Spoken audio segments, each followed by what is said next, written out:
Good morning. Good morning, good morning. Thank you, please. Thank you. Good to see this cabinet and staff together here. Thank you.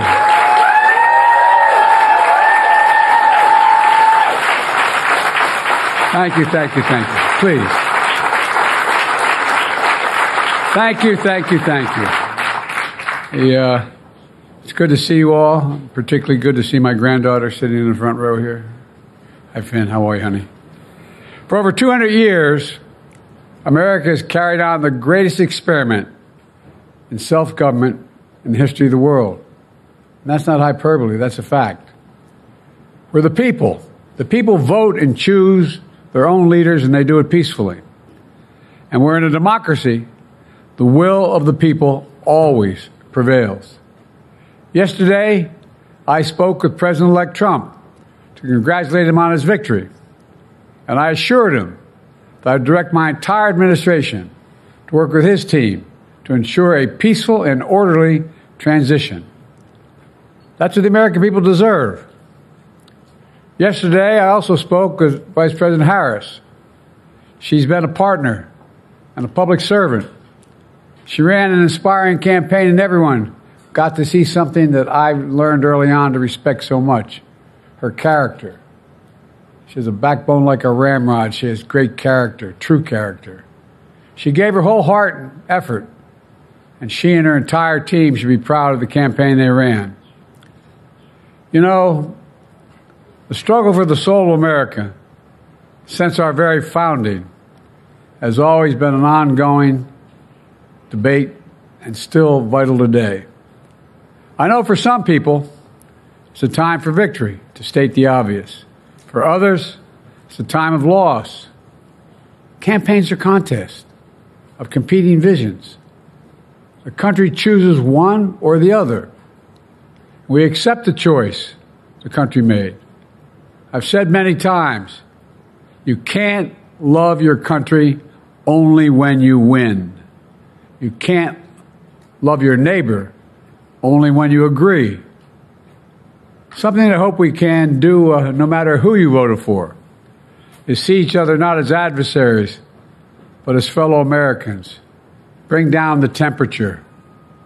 I also hope we can lay to rest the question about the integrity of the American electoral system.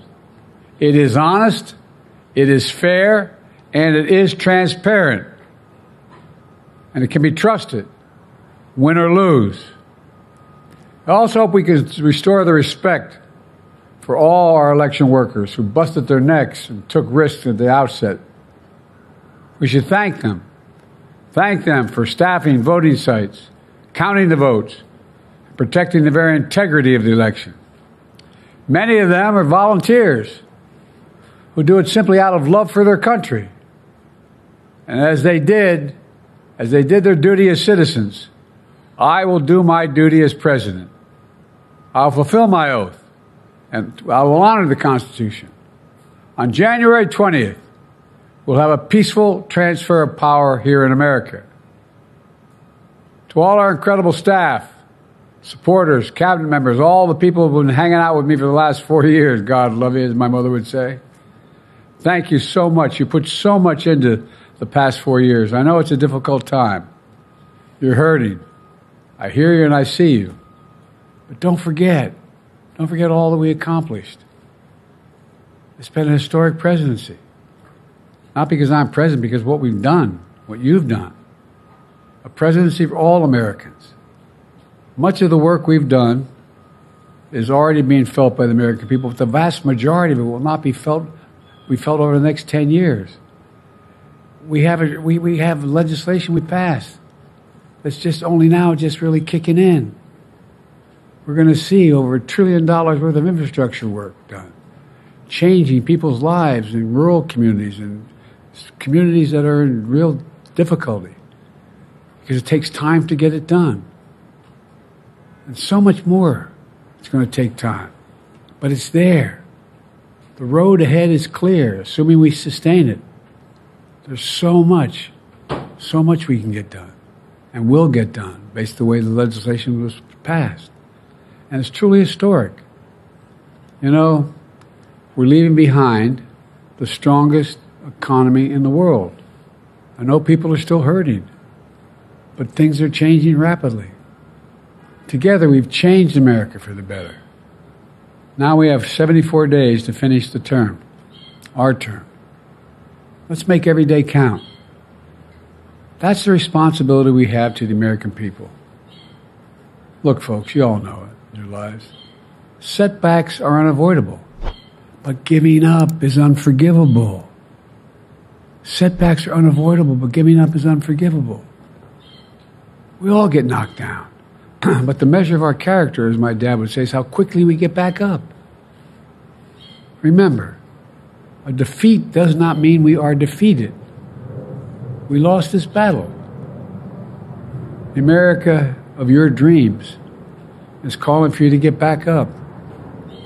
That's the story of America for over 240 years and counting. It's a story for all of us, not just some of us. The American experiment endures. We're going to be okay, but we need to stay engaged. We need to keep going. And above all, we need to keep the faith. I'm so proud to have worked with all of you. I really mean it. I sincerely mean it. God bless you all.